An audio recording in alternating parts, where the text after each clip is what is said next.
வணக்கம். ஆவணி மாதம் சிம்ம ராசிக்கு எப்படி இருக்குது அப்படின்னு நம்ம பார்ப்போம்.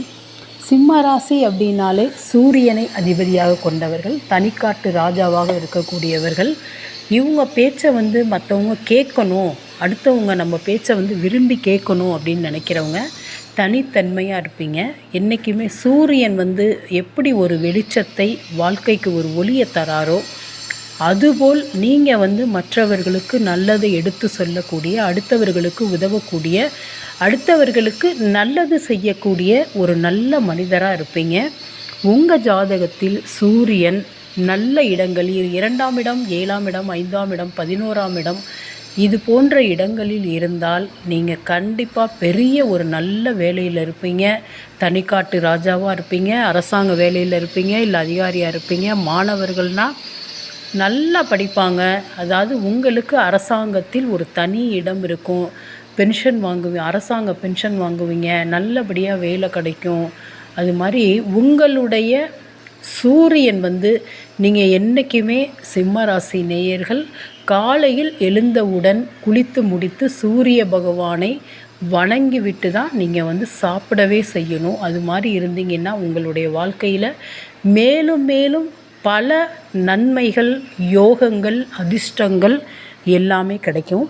இந்த ஆவணி மாதம் கோச்சாரப்படி உங்களுடைய கிரகங்கள் எப்படி இருக்குது அப்படின்னு பார்த்தீங்கன்னா, அதாவது குரு பகவான் வருஷத்துக்கு ஒரு தடவை தான் பெயர்ச்சி அடைகிறாரு. சனி பகவான் 2 வருஷத்துக்கு ஒரு தடவை, ராகு கேது பகவான் 1.5 வருஷத்துக்கு ஒரு தடவை. அது மாதிரி மற்ற கிரகங்கள் சூரியன், புதன், செவ்வாய் இதெல்லாம் பார்த்திங்கன்னா மாதம் மாதம் பெயர்ச்சி அடைவாங்க. அப்படிப்பட்ட கிரகங்களை பொறுத்து மற்ற கிரகங்களையும் வைத்து உங்களுக்கு கோச்சாரப்படி பார்த்தா உங்களுடைய லக்னத்தில் இந்த மாதம் சூரிய பகவான் இருக்கார். அப்போ சூரிய பகவான் 1ல் இருந்தால் என்ன பலன்? அதாவது உங்களுடைய அதிபதி சூரிய பகவான், உங்களுக்கு உகந்தவர் சூரிய தேவன். அப்போ நோய் அப்படின்னு, அதாவது கண் சம்பந்தப்பட்ட பிரச்சனை, தலைவலி, ஒற்றை தலைவலி, கண்ணாடி மாற்றுறது, கண் சம்பந்தப்பட்ட பிரச்சனை, கண்ணில் தூசி விழுவுறது, காரணம் இல்லாமல் கண்களில் ஏற்படக்கூடிய அனைத்து பிரச்சனைகளையும், தலையில் ஏற்படக்கூடிய டென்ஷன், கவலை, தலைவலி இதெல்லாம் இந்த மாதம் நீங்கள் ரொம்ப ரொம்ப கவனமாக இருக்கணும். தலை சம்பந்தப்பட்ட பிரச்சனை எதாக இருந்தாலும் மருத்துவரை அணுகி, மற்றபடி பெரியது எதுவுமே இல்லை, கவலைப்படாதீங்க. எந்த ஒரு சின்ன பிரச்சனையாக இருந்தாலும் பார்த்துக்கொள்வது நல்லது. அடுத்தது 2ஆம் இடம் அப்படின்னு பார்த்திங்கன்னா கேது பகவான். தனம், வாக்கு, குடும்பம் கேது பகவான் இருக்காங்க, சுக்கிர பகவானும் இருக்காங்க. இப்போ கேது பகவான் அப்படின்னு பார்த்திங்கன்னா உங்களுடைய, அதாவது நாக்கில் கேது பகவான் இருக்கார். கண்டிப்பாக ஒரு நல்ல ஞானம் இருக்கும். விநாயகர் கோயிலுக்கு அடிக்கடி போவீங்க. சாமி பாட்டு உங்களை அறியாமையே உங்கள் மனசுக்கு வரும். ஆன்மீக தகவல்களை நல்லா படிப்பீங்க. ஆன்மீகத்தில் நாட்டம் செலுத்துவீங்க. ஏன்னா 2ஆம் இடத்துல கேது பகவான் இருந்தார்னாலே அந்த ஆன்மீகத்தில் நாட்டம் செலுத்தக்கூடிய ஒரு மனப்பான்மை வரும். அதாவது கணவன் மனைவியாக இருந்தால் இல்லறத்தில் நாட்டம் இருக்காது, சாமியார் மாதிரி இருப்பாங்க. இல்லறத்தில் நாட்டமே இல்லாமல் இருப்பாங்க. அதே மாதிரி கணவன் மனைவிக்குள் சின்ன சின்ன வாக்குவாதங்கள், பிரச்சனைகள், ஒரு மனஸ்தாபங்கள் வரக்கூடிய வாய்ப்பு இருக்குது. அதனால் விட்டு கொடுத்து போவது ரொம்ப ரொம்ப நல்லது. அடுத்தது 2ஆம் இடத்துல சுக்கிரன் இருந்தாலே பண வரவுங்க. நீங்கள் எந்த தொழிலில் இருந்தாலும் நல்ல பணம் வரும். அதே நேரம் மனைவியின் மூலம் கிடைக்கக்கூடிய சொத்து பத்துக்கள் உங்களுக்கு கிடைக்கக்கூடிய வாய்ப்பு அதிகமாக இருக்குது. அதனால் 2ல் இப்போ நீங்கள் சிம்மராசிக்காரர்களாக இருக்கீங்க, ஆண்களாக இருக்கீங்கன்னா மனைவிக்கோ இல்லை உங்களுக்கோ நகை வாங்குவீங்க. நகை வாங்கி நல்ல மனசார போட்டு அழகு பார்ப்பீங்க. நல்ல பட்டு வஸ்திரம் இது மாதிரிலாம் வாங்குவீங்க. பண வரவு நீங்கள் எந்த தொழிலில் இருந்தாலும் லாபம் வரும், பணம் வரும்.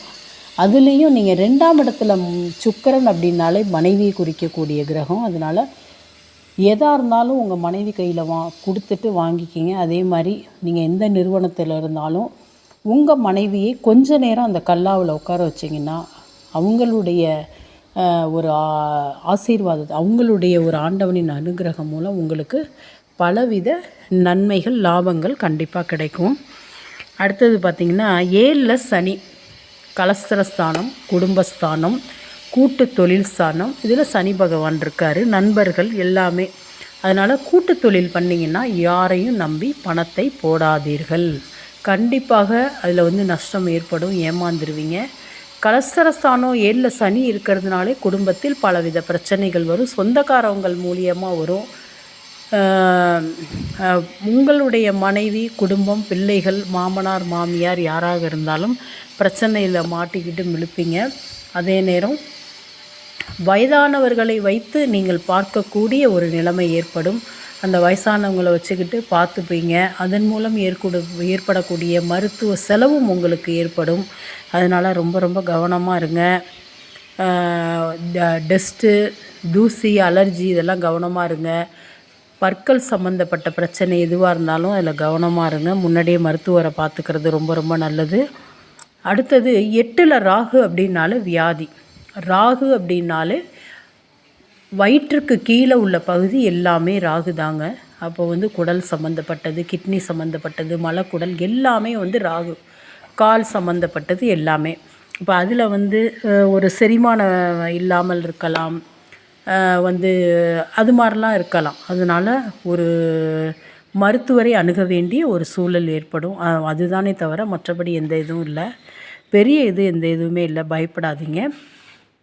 அதனால் ராகு 8ல் இருக்கிறதுனால மருத்துவ செலவு உங்களுக்கு ஏற்படும். வெளிநாட்டிலேருந்து பொருள்லாம் வாங்கி விற்றீங்கன்னா அதில் கொஞ்சம் நஷ்டம் ஏற்படும். அதனால் ரொம்ப ரொம்ப கவனமாக இருங்க. வீட்டில் உள்ள பொருட்களெல்லாம் கவனமாக பார்த்துக்குங்க. அதில் வந்து கண்ணும் கருத்துமாக இருங்க.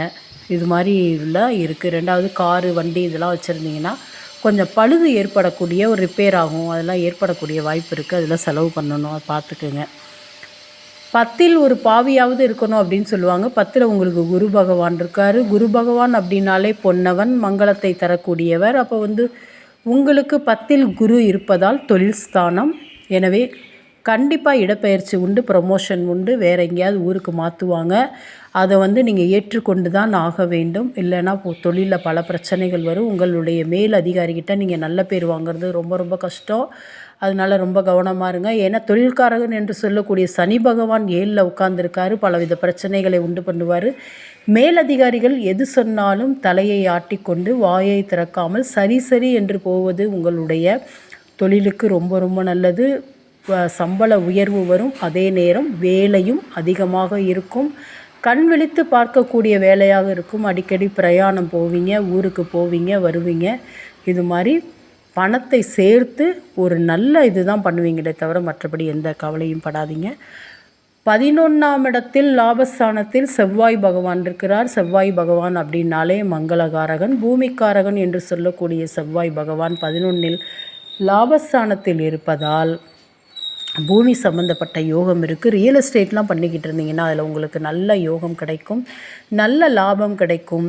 அதே மாதிரி ஹோட்டலு இது மாதிரிலாம் இருந்தீங்கன்னா நல்ல லாபம் கிடைக்கும். போஸ்ட் ஆஃபீஸ், ரயில்வே துறை, போலீஸ் துறை இதிலலாம் வேலை வாங்கணும்னு நினச்சிங்கன்னா தாராளமாக வேலை கிடைக்கக்கூடிய வாய்ப்பு இருக்குது. ஆர்ஆர்பி இதிலலாம் சேர்ந்திங்கன்னா இப்போ நீங்கள் வந்து எக்ஸாம் எழுதினீங்கன்னா உங்களுக்கு ஒரு நல்ல ரிசல்ட்டு கிடைக்கும், நல்ல வேலை கிடைக்கக்கூடிய வாய்ப்பு இருக்கிறது. 12ஆம் இடத்தில் புதன் பகவான் கல்விக்காரகன், வித்யாகாரகன், நிலபுலன்களுக்கு சம்பந்தப்பட்டவன் இருப்பதால் நிலம், எந்த ஒரு பழைய வீடு, நிலம் அது மாதிரி இருந்தால் அதில் வந்து கை வைக்காதீங்க. செலவு அதிகமாக இழுத்து விட்டுரும். நீங்கள் வந்து ஒரு சின்ன வேலை அப்படின்னு நினச்சி போவீங்க, பெரிய வேலையாக இருக்கும். அதே மாதிரி காரு இதெல்லாம் ரிப்பேர் பண்ண போனீங்கன்னா 1 காமிப்பீங்க, 9 சொல்லுவானுங்க. படத்தை கறந்துட்டு தான் விடுவானுங்க. அதனால் ரொம்ப ரொம்ப கவனமாக இருங்க. புதன் 12ல் இருப்பதால் கண்டிப்பாக நீங்கள் புதன்கிழமையன்று நவகிரகங்களை சுற்றி வருவது ரொம்ப ரொம்ப நல்லது. வந்து பெரும் சிவனையும் அம்பாளையும் தரிசிப்பது ரொம்ப நல்லது. புதன்கிழமை அன்று பச்சை பயிறு சாப்பிடுங்கள். ஏன்னா 12ஆம் இடத்தில் 12 என்பது விரயஸ்தானம், நிலபுலன் சம்மந்தப்பட்டது. காரு, வண்டி, வாகனம் சம்மந்தப்பட்டதில் விரயங்கள் ஏற்படக்கூடும். அதனால் ரொம்ப கவனமாக இருங்க. சூரியனை அதிபதியாக கொண்ட சிம்ம ராசி நேயர்களே, தனிக்காட்டு ராஜாவாக இருந்து வாழக்கூடியவர்கள், அருமையான ஒரு அன்பையும் பண்பையும் உயர் பதவியும் பெறக்கூடிய நீங்கள் இந்த ஆவணி மாதம் உங்களுக்கு பலன்கள் இப்படி இருக்கிறது. என்னுடைய சேனலை நீங்கள் முதல்ல பார்க்குறீங்க அப்படின்னா லைக் பண்ணுங்கள், ஷேர் பண்ணுங்கள், சப்ஸ்கிரைப் பண்ணுங்கள். நன்றி.